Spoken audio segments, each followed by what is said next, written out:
Hello everyone, welcome back to medical nursing अड्डा 2.0। कैसे हैं आप सब? उम्मीद करते हैं बहुत ही बढ़िया होंगे। नॉर्सेट 8 हमारा जो एग्ज़ामिनेशन होने वाला है उसका वीवीआई इम्पॉर्टेंट जो क्वेश्चंस है उनके बारे में डिस्कशन कर रहे थे। तो जो हमारा क्वेश्चंस है आज पीडियाट्रिक नर्सिंग सब्जेक्ट का VVI most important question for the नॉर्सेट 8 जो कि 2025 में एग्ज़ामिनेशन होने वाले हैं। तो बस कुछ ही दिन बचे हैं, तो देखते हैं कि 10 डेज़ में हम ऐसा कौन कौन सा मोस्ट वीवीआई एमसीक्यू हम क्या करेंगे, सॉल्व करेंगे, जिससे ज़्यादातर क्वेश्चन आने का चांसेस रहेंगे। और हम इसमें से बहुत ज़्यादा प्रीवियस ईयर का भी क्वेश्चंस देखने वाले हैं। चलिए स्टार्ट करते हैं वीडियो को। आज का हमारा पीडियाट्रिक नर्सिंग है, तो देखते हैं इनमें से कौन कौन सा हमारा इम्पॉर्टेंट क्वेश्चंस है। आज का फर्स्ट क्वेश्चन क्या कह रहा है friends? What is the management of inverted nipple? जो इन्वर्टेड निपल्स होते हैं फीमेल्स में, उनका हम लोग मैनेजमेंट क्या कर सकते हैं? फर्स्ट ऑप्शन हमारा क्या है? Ensure frequent breast feeding. Next one is wash the breast frequently with soap and water. Next one is the manually stretch the nipple and roll out several time a day.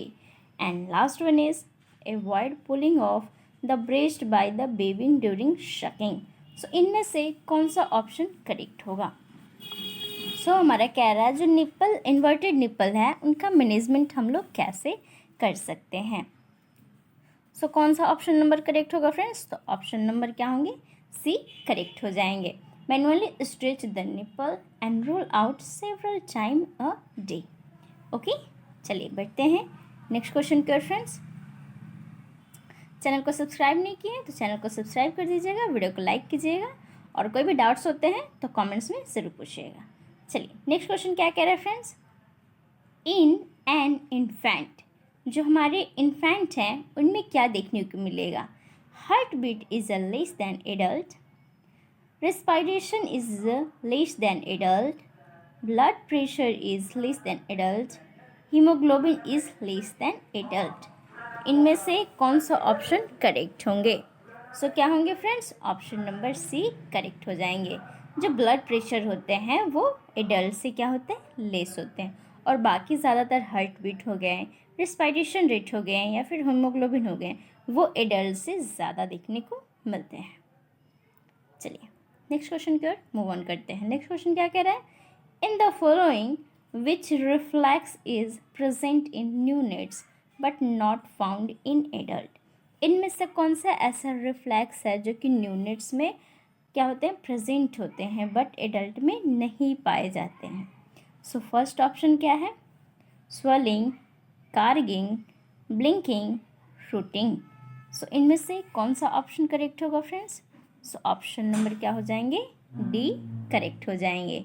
यानी कि जो routing होते हैं वो सिर्फ neonates में present होते हैं और एडल्ट में क्या होते हैं? नहीं पाए जाते हैं, नहीं फाउंड होते हैं। चलिए नेक्स्ट क्वेश्चन की ओर मूव ऑन करते हैं फ्रेंड्स। नेक्स्ट क्वेश्चन क्या कह रहा है?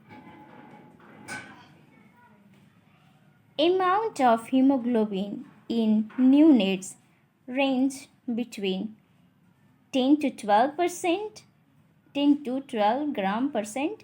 Next one is 12 to 14 gram percent. Next one is 16 to 18 gram percent. And last option क्या कह रहा है friends? 14 to 16 gram percent.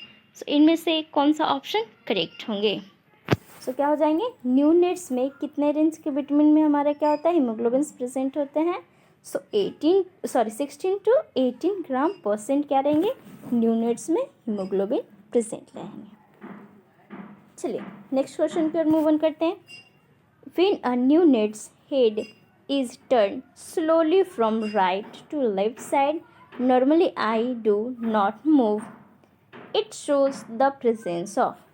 Question क्या कह रहा है? When neonates heads is turned slowly from right to left, जो न्यूनेट्स है, जो शिशु नवजात हैं, वो अपने सर को क्या कर रहे हैं? धीरे धीरे राइट टू लेफ्ट की ओर साइड मूव कर रहे हैं, टर्न कर रहे हैं, और जो हमारा क्या आई है वो मूव नहीं हो पा रहा है। तो ये हमें किस चीज़ को, रिफ्लेक्स को शो करता है? क्या वो मोरो रिफ्लेक्स को शो करेगा, ब्लिंकिंग रिफ्लेक्स, गार्गिंग रिफ्लेक्स, या फिर डॉल्स आई रिफ्लेक्स? सो इनमें से कौन सा ऑप्शन करेक्ट होगा? सो ऑप्शन नंबर क्या हो जाएंगे? डी करेक्ट हो जाएंगे। इट मीन्स इसको हम लोग क्या बोलते हैं? डॉल्स आई रिफ्लेक्स बोलते हैं। जैसे कि एक गुड़िया की क्या होती है, हम बॉडी रिमूव करेंगे, हेड रिमूव करते हैं, बट क्या होती है, आई मूवमेंट होती है, वो उसी डायरेक्शन में रहेगी, मूव नहीं होगी। तो बच्चों में ये भी क्या होता है, कंडीशन देखने को मिलता है। चलिए अब नेक्स्ट बात करते हैं, नेक्स्ट क्वेश्चन क्या कह रहे हैं। और ये सारे क्वेश्चंस बहुत ज़्यादा पीडियाट्रिक नर्सिंग से बहुत ज़्यादा ही इम्पोर्टेंट क्वेश्चंस हैं। चलिए नेक्स्ट क्वेश्चन क्या कह रहे हैं। इन अ न्यू नेट्स टचिंग और stroking the cheek near mouth causing the turning of head towards the stimulations. जो बेबी है हमारा, न्यू नेट्स है बेबी, उनमें क्या देखने को मिला, टचिंग या फिर स्ट्रोकिंग चीक, यानी कि चीक को क्या करना, पुलिंग करना, और कहाँ पे, माउथ के नियर में। तो ये काउज क्या देखने को मिलता है, हेड टुवर्ड्स स्टिमुलेशंस। सो ये किस चीज़ को, हमारा जो रिफ्लेक्सेस है बेबी में, किस रिफ्लेक्स को शो करेगा। सो वहाँ पे कौन से रिफ्लेक्सेस प्रेजेंस होंगे? क्या वो स्टकिंग रिफ्लेक्स प्रेजेंस होंगे, डॉल्स आई, मोरो रिफ्लेक्स, या फिर रूटिंग रिफ्लेक्स। सो इनमें से कौन सा ऑप्शन करेक्ट होगा friends? So option number D correct हो जाएंगे। इट मीन्स ये क्या है, रूटिंग रिफ्लेक्स प्रेजेंट होते हैं। चलिए नेक्स्ट क्वेश्चन की ओर मूव ऑन करते हैं फ्रेंड्स। नेक्स्ट क्वेश्चन क्या कह रहा है। In an infant the Moro reflex disappear by. जो बेबी में मोरो रिफ्लेक्स प्रेजेंट हैं वो कब जाके, कितने एज में जाके क्या होंगे, बेबी के रिफ्लेक्सेस डिसअपीयर होंगे। और कौन सा रिफ्लेक्सेस? तो मोरो रिफ्लेक्स। सो फर्स्ट क्या है, 3 to 4 week of age, 1 to 2 month of age, 3 to 4 month of age, and last one is 8 to 9 month of age. सो इनमें से कौन सा ऑप्शन करेक्ट होंगे? सो क्या होंगे, ऑप्शन नंबर सी करेक्ट हो जाएगा, जो कि 3 to 4 months में ही क्या हो जाते हैं, मोरो रिफ्लेक्स डिसअपीयर हो जाते हैं। ओके फ्रेंड्स, कहीं भी डाउट्स है सो जल्दी से कमेंट्स में पूछ लीजिए। नेक्स्ट बात करते हैं, most common cause of pyoderma in neonates is. जो हमारे क्या पायोडर्मा है वो बेबी में न्यूनेट्स में सबसे ज़्यादा किस कारण से होते हैं, कॉमनली किस वजह से होते हैं। सो फर्स्ट हमारे क्या, candida albicans, staphylococcus aureus, E coli, chlamydia trachomatis. So इनमें से कौन सा ऑप्शन करेक्ट होंगे? सो क्या होंगे friends, option number B correct हो जाएंगे, यानी कि स्टेफाइलोकोकस ऑरियस की वजह से क्या होंगे, बेबी में जो न्यू नेट्स हैं उनमें पायोडर्मा की काउजेज बहुत ज़्यादा ही कॉमन देखने को मिलते हैं। चलिए नेक्स्ट बात करते हैं फ्रेंड्स, नेक्स्ट क्वेश्चन क्या कह रहा है। In following which disease also known as icterus न्यूनेट्रम।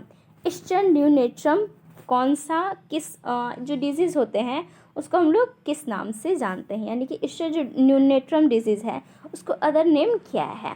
तो फर्स्ट क्या है हमारा, neonatal septicaemia, next one is neonatal hypothermia, and next one is neonatal asphyxia, and last one is neonatal jaundice. So इनमें से कौन सा ऑप्शन करेक्ट होगा friends? जो इच्चर न्यूनेट्रम है उसको हम लोग क्या बोलते हैं, अदर नेम, उसको अदर नेम से क्या जानते हैं, तो कौन सा डिजीज़ हमारा, न्यूनेटल जॉन्डिस, ही को हम लोग क्या बोलते हैं, इच्चर्स न्यूनेट्रम। चलिए नेक्स्ट क्वेश्चन की ओर बढ़ते हैं। नेक्स्ट क्वेश्चन क्या कह रहे हैं, following are the causes of psychological jaundice, physiological jaundice except. इनमें से कौन सा ऐसा काउजेज है जो कि फिजियोलॉजिकल जॉन्डिस होंगे, लेकिन इनमें क्या पूछा जा रहा है क्वेश्चन में, एक्सेप्ट, यानी कि फिजियोलॉजिकल जॉन्डिस के इनमें क्या है, रिलेटेड काउजेज नहीं होंगे, वो क्या होंगे हमारे correct answer. So first option क्या कह रहे हैं, increase enzymatic activity of uridine diphosphate glucuronic transferase, next one is defective uptake of bilirubin by the liver, next one is polycythemia, and last one is reduce life span of fetal RBC। So इनमें से कौन सा option correct होगा friends? So क्या होंगे? Option number A correct हो जाएंगे।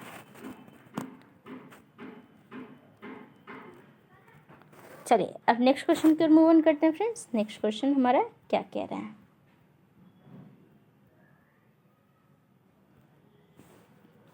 So next question क्या है? In the following which is a not characteristic feature of physiological jaundice. इनमें से ऐसा कौन सा ऑप्शन है जो कि कैरेक्टरिस्टिक फीचर किस चीज़ का नहीं है? फिजियोलॉजिकल जॉन्डिस का नहीं है। सो फर्स्ट क्या है? It appear in between 24 to 72 hours of age. Next one is it term babies is usually disappear by the 7th to 10th day. Next one is prematurity, aphasia and infectious may aggravate it.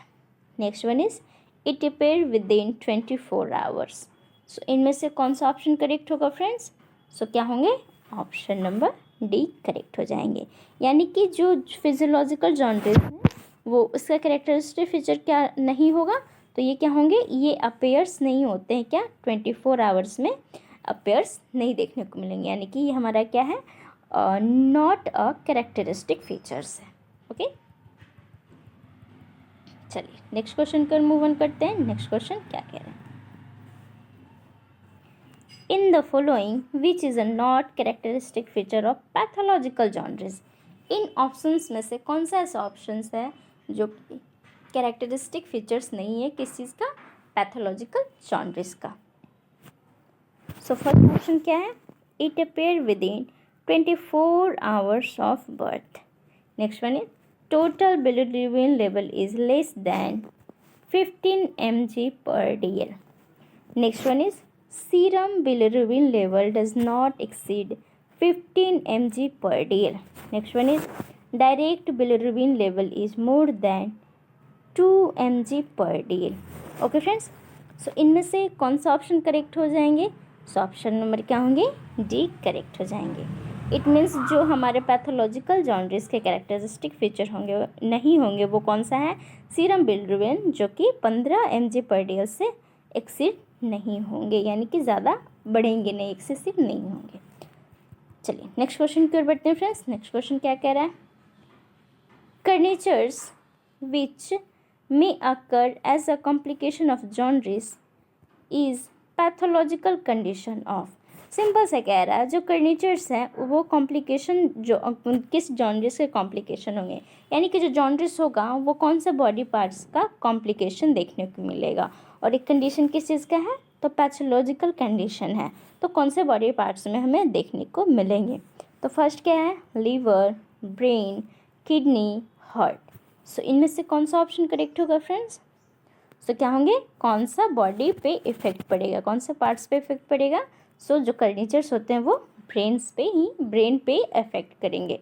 So option number क्या हो जाएंगे? B correct हो जाएंगे। चलिए next question को move on करते हैं friends. Next question क्या कह रहा है? RH isoimmunisation is also called. जो RH आइसोइम्यूनाइजेशन है उसको हम लोग क्या कहते हैं? क्या उसको हम लोग कर्नेचर्स बोलेंगे, या फिर इरिथ्रोब्लास्टोसिस फिटालिस बोलेंगे, या फिर एफेक्सिया बोलेंगे, या फिर एक्ट्रस न्यूनिट्रम कहेंगे? इनका नाम क्या है? सो क्या बोलेंगे इसको? इरिथ्रोब्लास्टोसिस फिटालिस, जो कि RH आइसोइम्यूनाइजेशन कहते हैं। नेक्स्ट क्वेश्चन क्या कह रहे हैं friends? Which of the following substance is use to prevent RH immunisation. इनमें से ऐसा कौन सा RH इम्यूनाइजेशन का सब्सटेंस है जो कि क्या करेगा? प्रिवेंट करेगा। किस चीज़ को प्रिवेंट करेगा? तो RH इम्यूनाइजेशन को प्रिवेंट करेगा, यानी कि कौन सा ऐसा सब्सटेंस है जिसको हम लोग यूज़ करेंगे जिससे बच्चे में RH इम्यूनाइजेशन का फैक्टर हमें नहीं देखने को मिलेगा, या उस चीज़ से हमें क्या करेंगे? प्रिवेंट करेंगे, बचाएगा। तो फर्स्ट हमारा क्या है option? So anti D gamma globulin. Next one is phototherapy. Next one is immunoglobulin A, and last one is antihistamine. So इनमें से कौन सा ऑप्शन करेक्ट होंगे फ्रेंड्स? सो क्या होंगे? ऑप्शन नंबर ए करेक्ट हो जाएंगे। ओके, चलिए नेक्स्ट क्वेश्चन मूव ऑन करते हैं फ्रेंड्स। नेक्स्ट क्वेश्चन क्या कह रहा है? नेक्स्ट क्वेश्चन है हमारा, number of tubelights used in phototherapy are. जो बेबी में हम फोटोथेरेपी, जो न्यूनेटल जॉन्डिस से प्रिवेंट करने के लिए हम यूज़ कर रहे हैं फोटोथेरेपी, सो उसमें कितने ट्यूबलाइट्स प्रेजेंट होते हैं? क्या उनमें 2 to 4 होंगे, या फिर 4 to 6 होंगे, या फिर 6 to 8 ट्यूबलाइट्स होंगे, या फिर 10 to 12 ट्यूबलाइट्स होंगे? इट मीन्स उनमें कितने ट्यूबलाइट्स प्रेजेंट होंगे फ्रेंड्स? तो उनमें जनरली आपको देखने को मिलेगा 6 to 8 ट्यूबलाइट्स प्रेजेंट होते हैं ड्यूरिंग द फोटोथेरेपी प्रोसीजर, यानी कि उस प्रोसेस के दौरान 6 से 8 ट्यूबलाइट प्रेजेंट रहेंगे। नेक्स्ट क्वेश्चन क्या कह रहा है friends? The flowing precaution should be kept in mind which while providing phototherapy to an infant except। Simple सा क्वेश्चन क्या कह रहा है? हम प्रिकॉशन करेंगे किस चीज़ से? Should be kept mind providing phototherapy and. हम बच्चे में फोटोथेरेपी क्या कर रहे हैं? प्रोसीजर कर रहे हैं, तो उस टाइम हमें क्या दिमाग में रख के बच्चे की प्रिकॉशन के लिए यूज़ करना चाहिए, और उसमें जो हम यूज़ कर रहे हैं वो एक्सेप्ट, यानी कि हम क्या करेंगे? उस चीज़ को एक्सेप्ट यानी कि अलग करेंगे, जो कि होंगे हमारे ऑप्शन करेक्ट उससे रिलेटेड। सो फर्स्ट क्या है हमारा? The infant should be fully covered with cloth and blankets. Next one is frequently change the position to the infant. Next one is the temperature of infant should be recorded 2 hourly. Next one is infant should be naked except for covering of eye and male genitals. So इनमें कौन सा option correct होगा? So क्या होंगे friends? Option number A correct हो जाएंगे, यानी कि the infant should be fully covered with clothes and blankets. So ये क्या है? हमारे ऑप्शंस एक्सेप्ट हैं, यानी कि गलत हैं। गलत कहने का किस मतलब से? क्योंकि हम किस बात का हमें क्या ध्यान रखना चाहिए? तो हमें फ्रिक्वेंटली चेंज करना है बेबी का पोजीशन, टेम्परेचर भी क्या करना है? उसको रिकॉर्डेड करना है। नेक्स्ट क्या है? उसका मेल जेनाइटल और उसके आई को कवर करना है। तो ये क्या होंगे? हमारे माइंड्स में हमको ये बातें ध्यान रखनी है। बट हमारा क्वेश्चन में क्या पूछ रहा है? हमारे क्वेश्चन में क्या पूछ रहा है? पूछ रहा है एक्सेप्ट, यानी कि इस जो माइंड में हम रखेंगे उससे अलग क्या होना चाहिए। तो हम उससे रिलेटेड हमारा ऑप्शन क्या है? ए करेक्ट हो जाएंगे। ओके फ्रेंड्स, अगर डाउट है तो फिर भी पूछ लीजिए कमेंट्स में। अब बढ़ते हैं नेक्स्ट क्वेश्चन पर। नेक्स्ट क्वेश्चन क्या कह रहा है? The treatment of hypoglycemic neonates with conversion includes. जो हमारे न्यूनेट्स हैं उनमें क्या हुआ है? हाइपोग्लाइसेमिया का ट्रीटमेंट चल रहा है, और बेबी में क्या है? कन्वर्जन है। तो उनमें क्या इंक्लूड करेंगे? सो फर्स्ट हमारा क्या है? Bowls of RL 2 ml per kg body weight. Next one is bowls of normal saline 2 ml per kg body weight. Next one is bowls of 5% dextrose 2 ml per kg body weights. Next one is bowls of 25% dextrose 2 ml per kg body weights. So इनमें से कौन सा option correct होगा friends? So option number D correct हो जाएंगे, यानी कि bowls with 25% dextrose 2 ml पर kg बॉडी वेट क्या करना है? हमें उस ट्रीटमेंट के लिए इंक्लूड करना है। ओके फ्रेंड्स, चलिए अब नेक्स्ट क्वेश्चन के मूव ऑन करते हैं। नेक्स्ट क्वेश्चन क्या कह रहे हैं?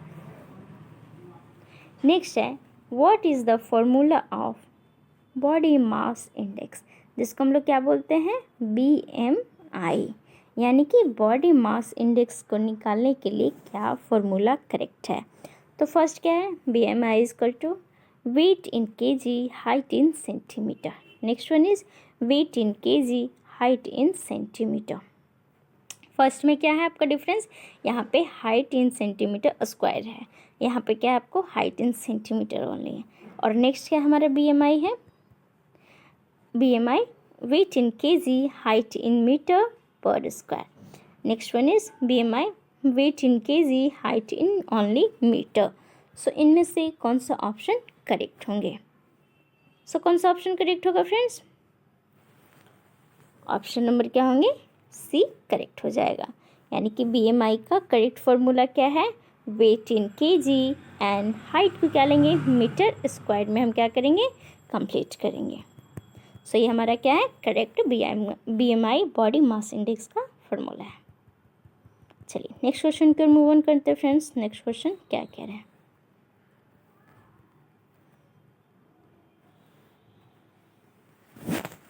चैनल को अभी तक सब्सक्राइब नहीं किए फ्रेंड्स तो चैनल को जल्दी से सब्सक्राइब कर दीजिए। बढ़ते हैं नेक्स्ट क्वेश्चन के। नेक्स्ट क्वेश्चन है, patient duct arteriosus PDA is abnormal communication between, यानी कि जो पेशिएंट डक्ट आर्टरियस हैं वो एबनॉर्मल किसके बीच कम्युनिकेशन होता है, यानी कि कौन से बॉडी पार्ट्स के, क्या वो pulmonary vein and inferior vena cava, pulmonary vein and superior vena cava, pulmonary artery and aorta, last one is pulmonary artery and pulmonary vein।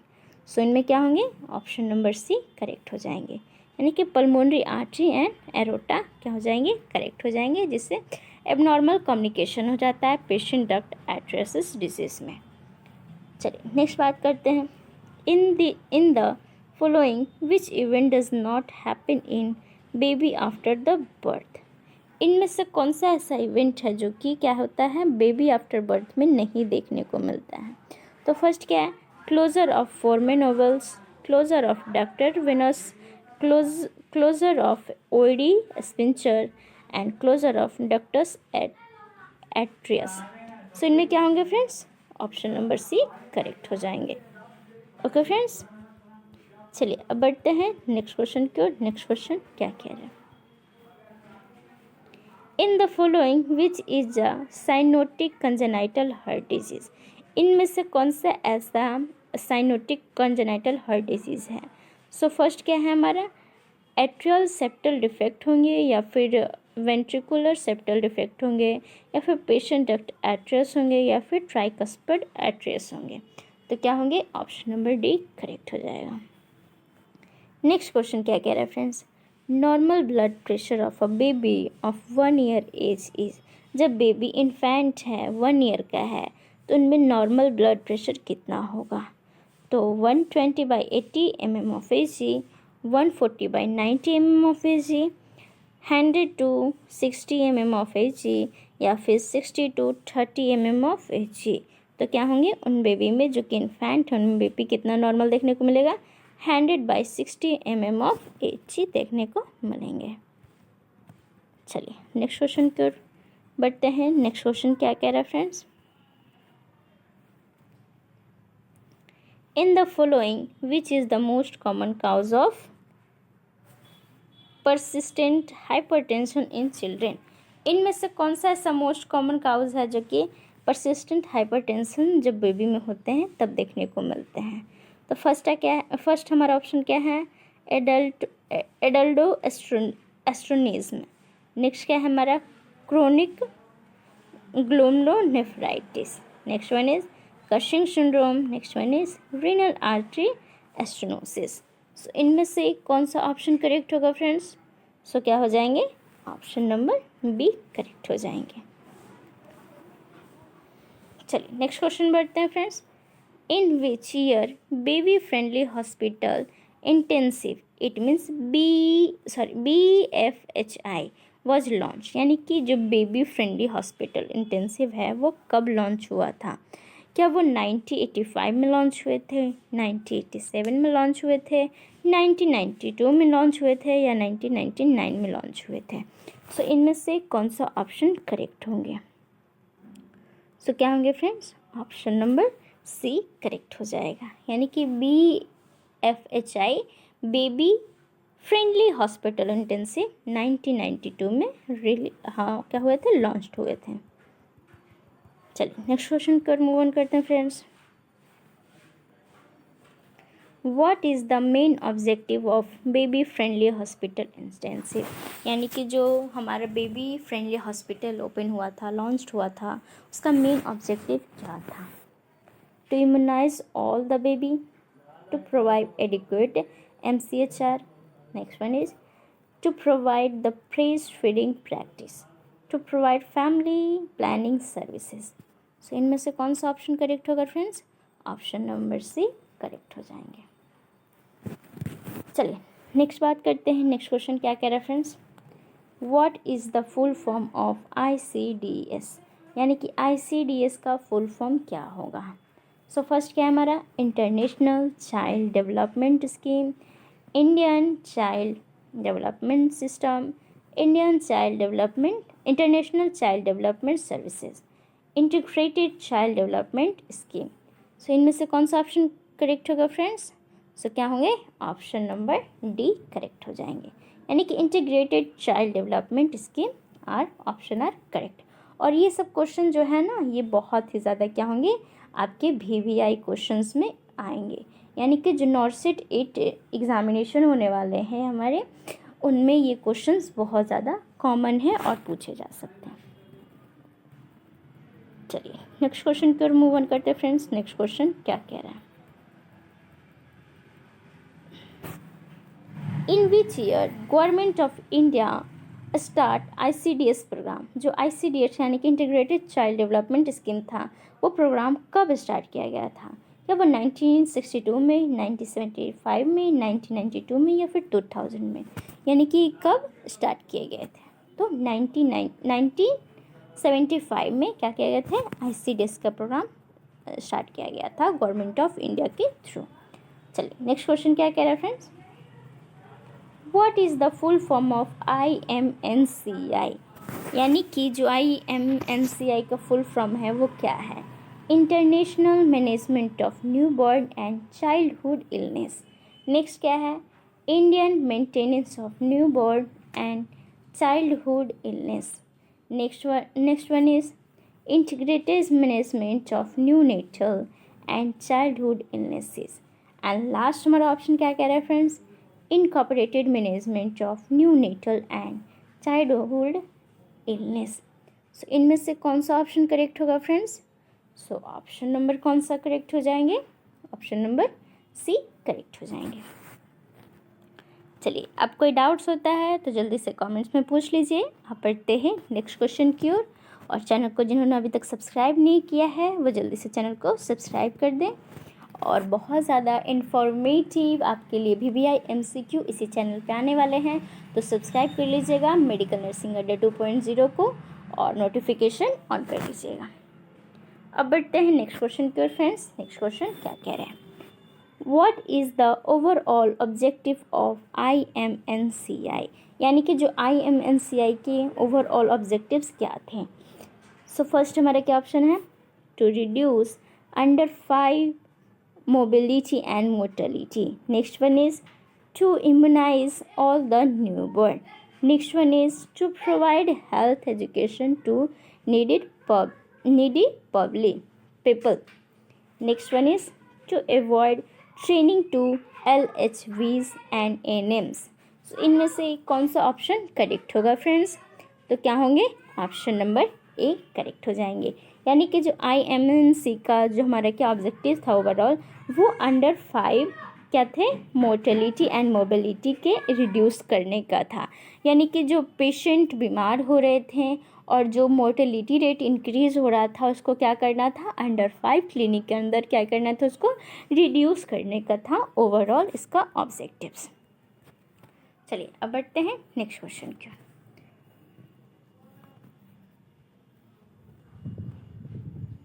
Next question क्या कह रहा है फ्रेंड्स?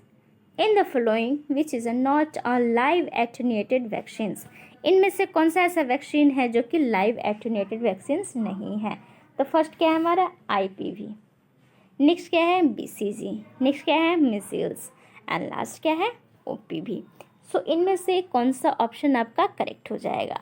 तो लाइव एटेन्यूएटेड वैक्सीन्स IPV, यानी कि जो हमारा IPV जो है क्या है? जो इंजेक्शन के थ्रू दिया जाता है, पोलियो का वैक्सीनेशंस है वो हम क्या कर रहे हैं? प्रोवाइड कर रहे हैं, जो कि हमारा क्या है? लाइव एटेन्यूएटेड में नहीं आता है।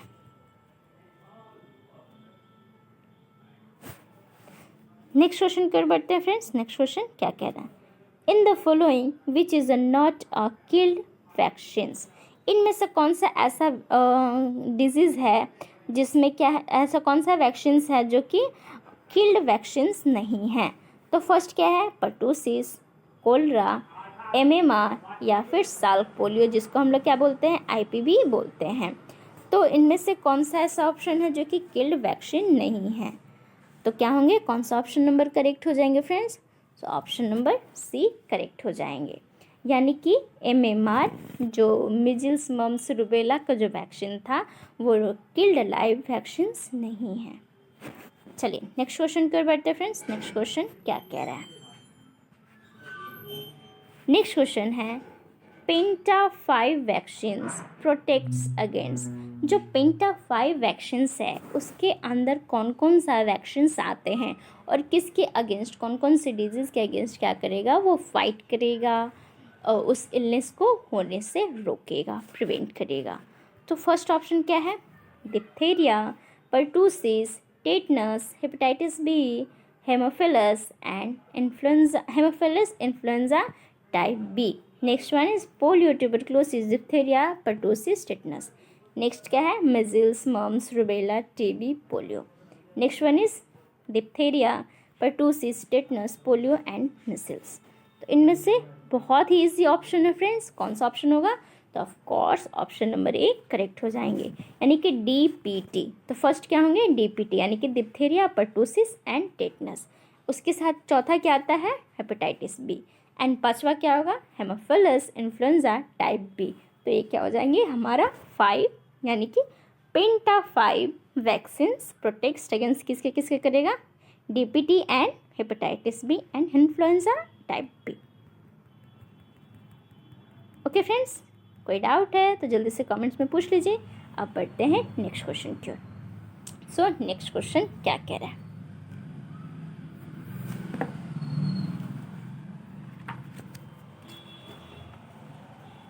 नेक्स्ट क्वेश्चन कह रहा है फ्रेंड्स, अब 20-month-old is receive isolate P 240 ml IV in 6 hour। जो एक बेबी है क्या है, 20 months का है और उसको दिया जा रहा है क्या, आइसोलेट P 240 ml IV दिया जा रहा है और वो 6 आवर पे दिया जा रहा है। तो पूछा जा रहा है क्या, the drop factor of mini dropper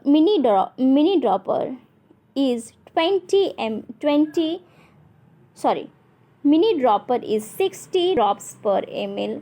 The nurse should be regulated the IV fluid to run at। Simple सा क्या कह रहा है, एक 20 months का बेबी है जिसको रिसीव हो रहा है क्या, आइसोलेट P 240 ml IV, जो कि पर 6 वीक पे दिया जा रहा है।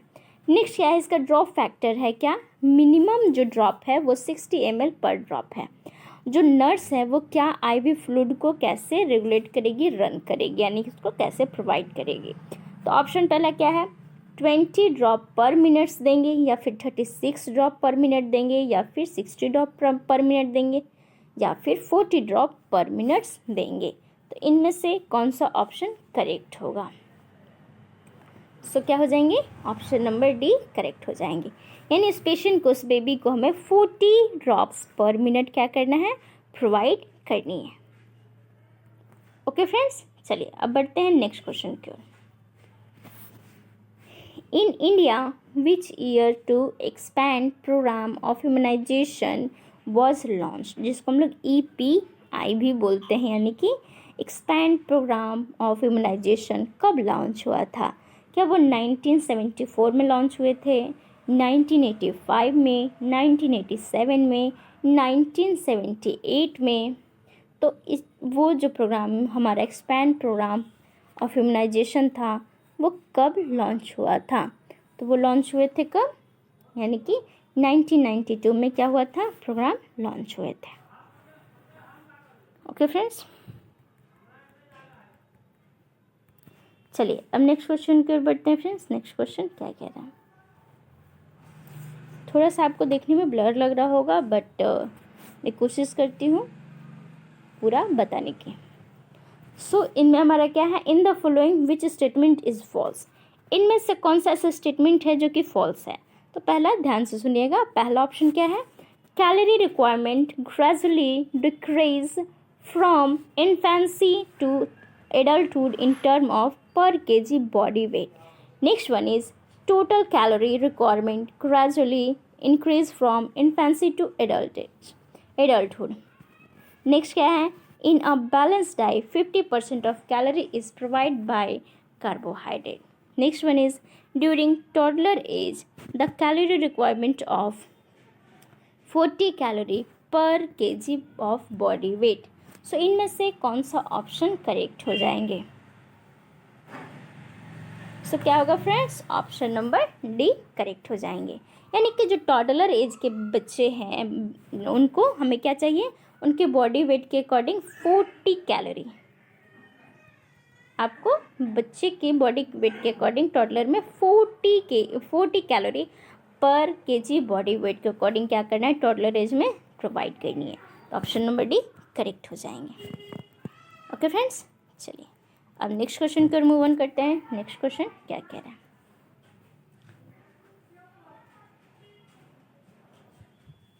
नेक्स्ट क्वेश्चन है 100 ml of breast feeding milk provides. जो 100 ml ब्रेस्ट फीडिंग मिल्क है वो कितना कैलोरी बेबी को प्रोवाइड करेगा? सो फर्स्ट क्या है? 50 कैलोरी, 44 कैलोरी, 67 कैलोरी या फिर 100 कैलोरी। तो कितना कैलोरी बेबी को प्रोवाइड करेगा? तो हमारा ऑप्शन क्या कौन सा हो जाएगा करेक्ट? 67 कैलोरी पर 100 ml बेबी को प्रोवाइड करेगा। चलिए नेक्स्ट क्वेश्चन क्या कह रहा है? Advantage of breast feeding for mother includes. जो मदर ब्रेस्ट फीडिंग करवा रही हैं उनका क्या क्या एडवांटेज देखने को मिलेगा? तो फर्स्ट है मदर को क्या एडवांटेज देखने को मिलेगा? तो फर्स्ट क्या है? Reduce the chances of PPS, यानी कि पोस्टपार्टम हैमरेज का चांसेस क्या हो जाता है? रिड्यूस हो जाता है। नेक्स्ट ऑप्शन क्या है? It reduce the risk of breast cancer. Next one is it act as a natural contraceptive method up to 6 months of period. And last one is all of the above. तो इनमें से कौन सा option correct होगा friends? So of course option number D correct हो जाएंगे। पहले तो मदर को पीपीएस से क्या करेगा? चांसेस को रिड्यूस करेगा, और जो ब्रेस्ट कैंसर का रिस्क है उसको भी रिड्यूस करेगा। और नेचुरल कॉन्ट्रासेप्टिव जब तक 6 month का पीरियड नहीं आ जाता तब तक क्या करता है? नेचुरल कॉन्ट्रासेप्टिव की तरह भी ये इसको यूज़ कर सकते हैं। तो क्या होंगे? All of the above are correct. Next question क्या कह रहा है friends? In the following which is the psychological benefit of breast feeding. जब मदर क्या कर रही है? ब्रेस्ट फीडिंग करवा रही है तो उनको साइकोलॉजिकल हमें क्या देखने को बेनिफिट मिलेगा? तो फर्स्ट ऑप्शन क्या है? It prevent from postpartum haemorrhage, it promotes emotional bonding between the mothers and her baby. Next one it is easily digestible, and next one is it provides nutrition to the baby. So इनमें से कौन सा option correct होगा friends? So क्या हो जाएगा? Psychological benefits हमें क्या देखने को मिलेगा? तो बी नंबर करेक्ट हो जाएंगे। यानी कि हमें जो इमोशनल बॉन्ड है मदर और बेबी का उनमें क्या करेंगे? बहुत ज़्यादा प्रमोट देखने को मिलता है, यानी कि उन दोनों की बॉन्डिंग क्या हो जाएंगी? बहुत ज़्यादा अच्छी हो जाएंगी। जो मदर पीपीएच से यानी कि पोस्टपार्टम हैमरेज से क्या हो रही हैं? ग्रसित हो रही हैं, उन्हें प्रॉब्लम्स हो रही हैं, तो बच्चे पे वैसे ध्यान नहीं दे पाती हैं। तो जब भी वो ब्रेस्ट फीडिंग करवाएंगी तो क्या होगा? मदर और बेबी में बॉन्डिंग बहुत ज़्यादा इंक्रीज़ हो जाएगी, इमोशनल बॉन्डिंग बहुत ज़्यादा इंक्रीज़ हो जाएगी। सो कैसा लगा वीडियो फ्रेंड्स? कमेंट्स करके बताइएगा ज़रूर, और वीडियो को लाइक कीजिएगा, चैनल को सब्सक्राइब कीजिएगा, और क्वेश्चन से रिलेटेड अगर कोई डाउट्स होते हैं तो कमेंट्स में पूछ लीजिएगा। आज के लिए इतना ही फ्रेंड्स, मिलते हैं अब नेक्स्ट वीडियो में। तब तक के लिए bye bye, take care of yourself, thanks for watching.